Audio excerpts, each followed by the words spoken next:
Assalamualaikum warahmatullahi wabarakatuh. Halo semua, perkenalkan kami dari Studi Kasus PT Permata Karisma Dunia.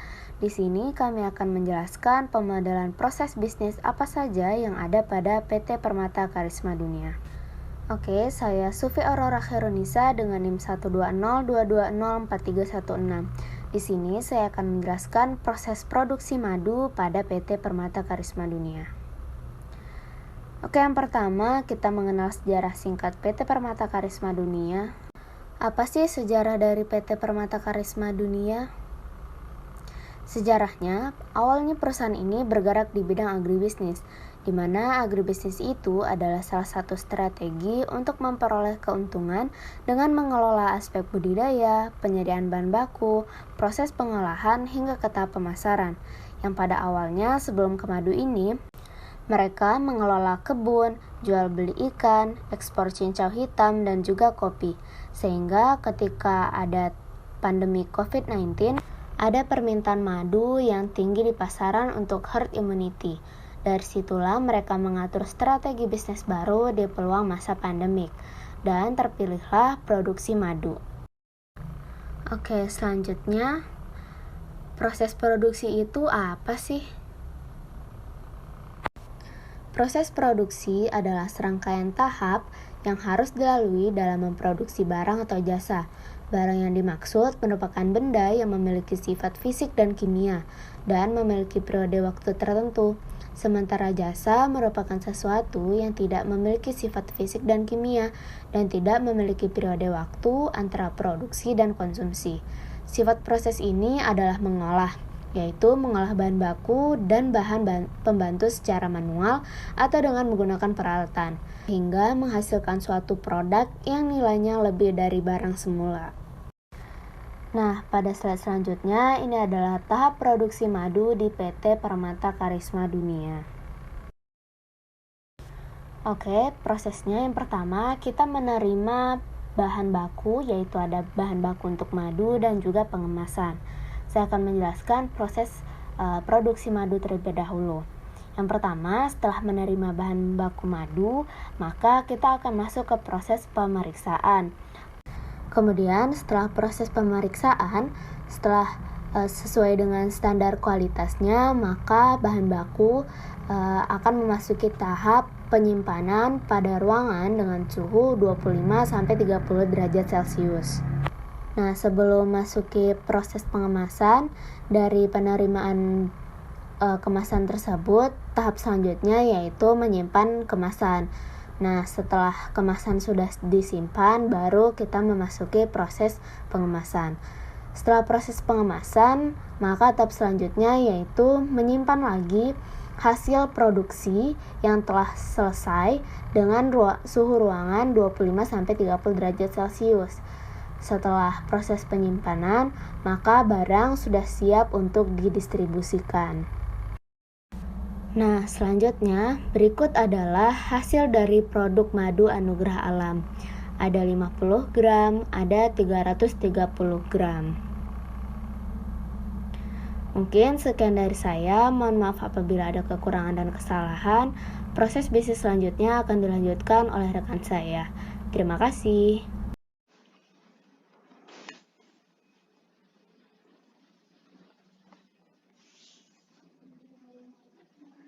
Assalamualaikum warahmatullahi wabarakatuh. Perkenalkan, nama saya Dia Rumestari, NIM 1202204057. Di sini saya akan melanjutkan presentasi mengenai bab proses pemasaran madu.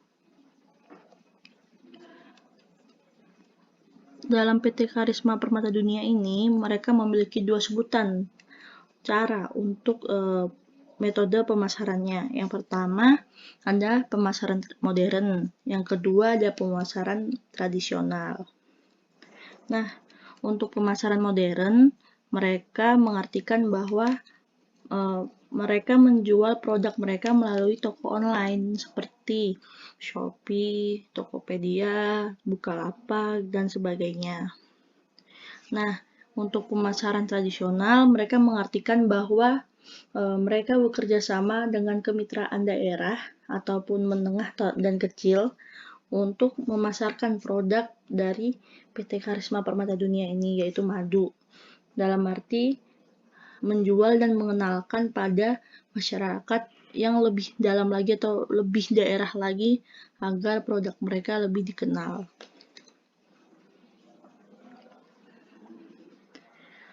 Berikut adalah diagram basic BPMN. Nah, saya akan menjelaskan secara singkat ataupun secara ringkas bagaimana alur proses bisnis mereka dalam pemasaran.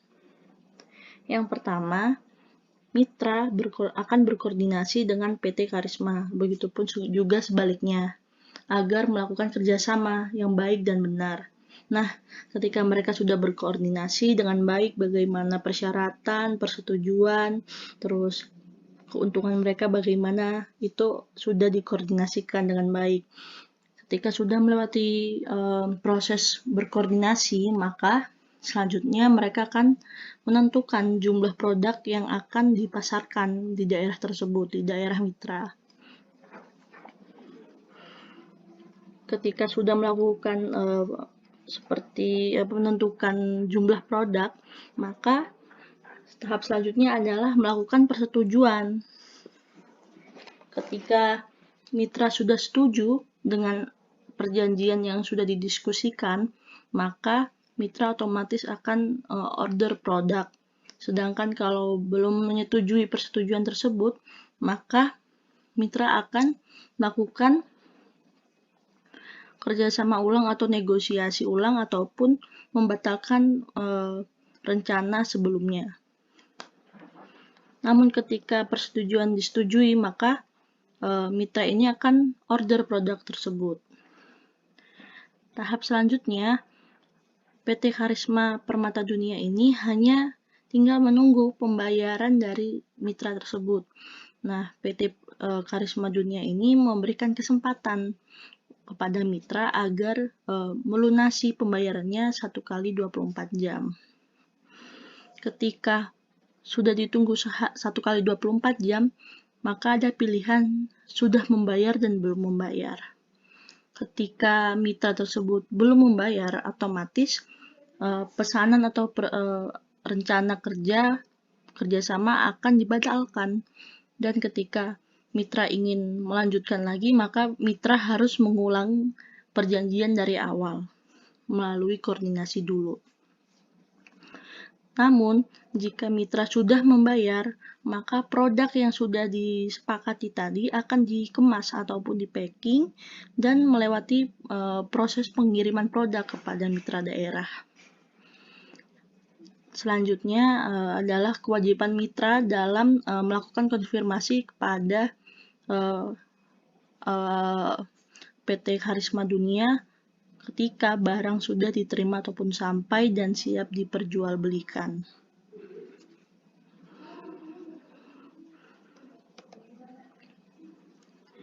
Berikut adalah gambaran diagram basic secara keseluruhan.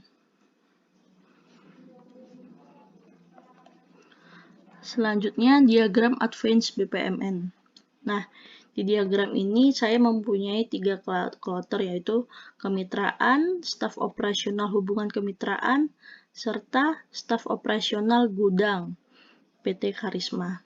Nah, di tahap BPMN ini saya memulai dari kemitraan ketika kemitraan berkoordinasi dengan PT Karisma. Ketika kemitraan berkoordinasi dengan PT Karisma, maka staf operasional hubungan kemitraan akan menyimpan data atas nama siapa, toko mana, daerah mana, terus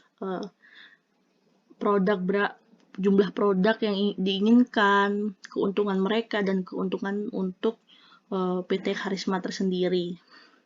Setelah itu, staf operasional hubungan kemitraan akan menyimpan data dari mitra tersebut.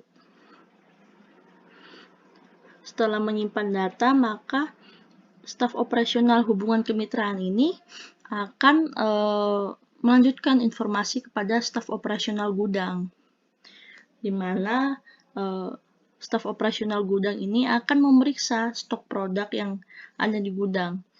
Jika stok produk masih tersedia, maka proses pengemasan produk akan terlaksana. Jika produk tidak tersedia ataupun tidak cukup, maka staf operasional gudang akan mengkonfirmasi pesanan jumlah produk yang tersedia kepada staf operasional hubungan kemitraan. Begitupun dengan ketika produk tersedia, maka akan mengkonfirmasi lagi kepada staf operasional hubungan kemitraan.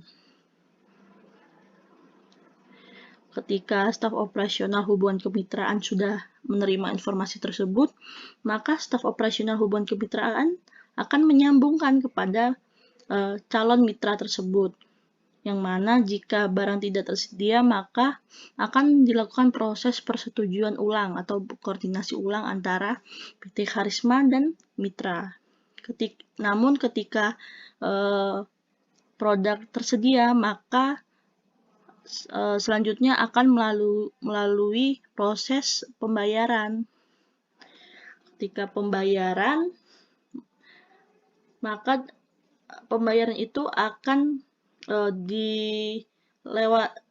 melewati proses penyimpanan data baru, di mana misalkan contohnya mitra memesan 200 madu, tetapi ternyata di gudang hanya ada 100 madu, maka di pesanan awal atau data yang sebelumnya yang 200 madu akan digantikan data baru menjadi 100 madu.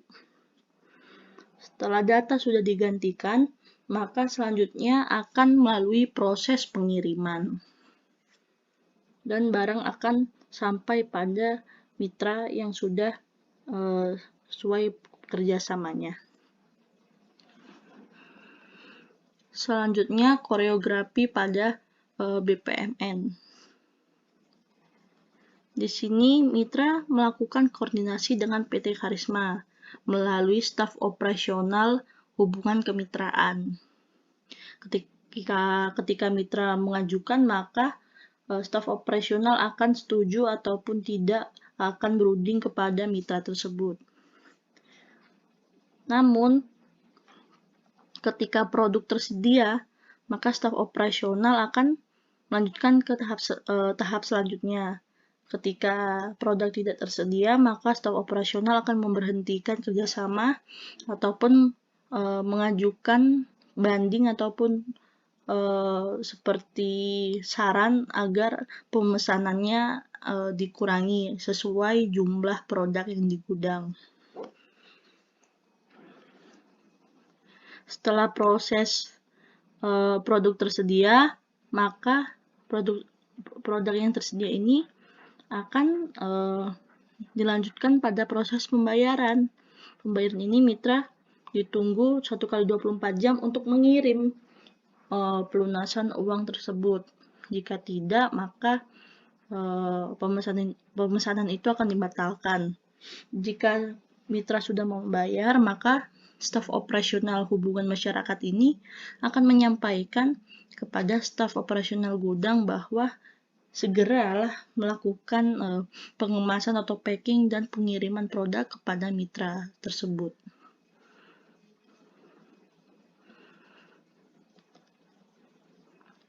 Berikut adalah gambaran koreografi secara lengkap.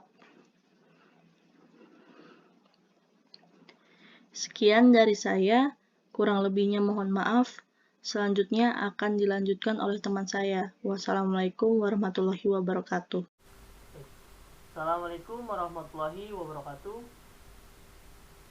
Perkenalkan, saya Ramadhani dengan NIM 1202204313. Di sini saya akan melanjutkan dari proses pemasaran madu ke proses pemesanan madu. Dalam proses pemesanan madu ini memiliki dua metode pemesanan, yaitu sistem pre-order dan sistem secara langsung. Dalam sistem pre-order ini, yang dimana customer akan melakukan pemesanan barang. Setelah itu customer mencocokkan barang dan harga. Jika barangnya sesuai, maka lanjut ke pembayaran. DP 50%. Jika sudah membayar 50 DP 50%, maka barang akan dikirim dan dilunasi pas barang sampai ke customer sesuai dengan jumlah. Jika tidak sesuai, maka pemesanan dibatalkan. Lalu dalam sistem secara langsung, yang dimana customer langsung memesan ke perusahaan dan langsung melakukan pembayaran, setelah itu barang diterima oleh customer.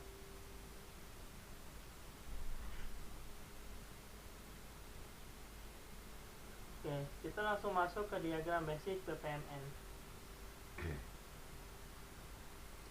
Yang dimana kita memulai, dan di sini customer akan memesan barang. Setelah customer memesan barang, di sini terdapat gateway XOR, dan di sini terdapat dua pilihan, yaitu free order dan langsung. Jika customer memilih free order, maka customer akan mencocokkan barang dan harga. Lalu setelah customer mencocokkan barang dan harga, di sini terdapat gateway XOR, dan customer terdapat dua pilihan, yaitu ya atau tidak. Jika ya, maka customer akan langsung membayar DP 50%, lalu setelah itu barang akan dikirim dan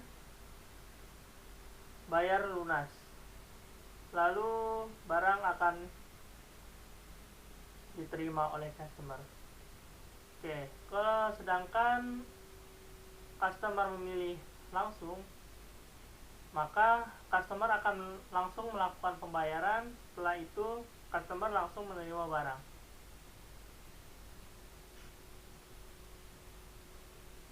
Oke, kita langsung masuk saja ke diagram ekspand BPMN. Yang di sini, yang dimana terdapat dua aktor, yaitu customer dan pihak perusahaan. Untuk customer sendiri, di sini customer memesan barang, melakukan message flow, yaitu akan rincian pesanan masuk. Lalu di sini ada pengiriman kemasan dan barang akan dikirim. Di sini terus lalu ada pengiriman kemasan untuk memproses melakukan pembayaran. Dan di sini ada proses negosiasi pemesanan. Di sini yaitu customer akan melakukan atau mencocokkan barang dan harga. Oke, terus di sini barang akan dikirim melalui start time dalam waktu 3 hari. Dan customer bayar lunas, maka pembayaran selesai. Oke, langsung saja ke koreografinya, dimana di sini kita start pihak perusahaan akan mengirim pesanan kepada customer. Lalu pihak customer akan melakukan negosiasi pesanan kepada pihak perusahaan. Dan customer akan membayar lunas kepada pihak perusahaan. Lalu proses selesai. Oke. Terima kasih. Presentasi dari saya akhiri. Mungkin bisa dilanjutkan oleh rekan saya. Terima kasih.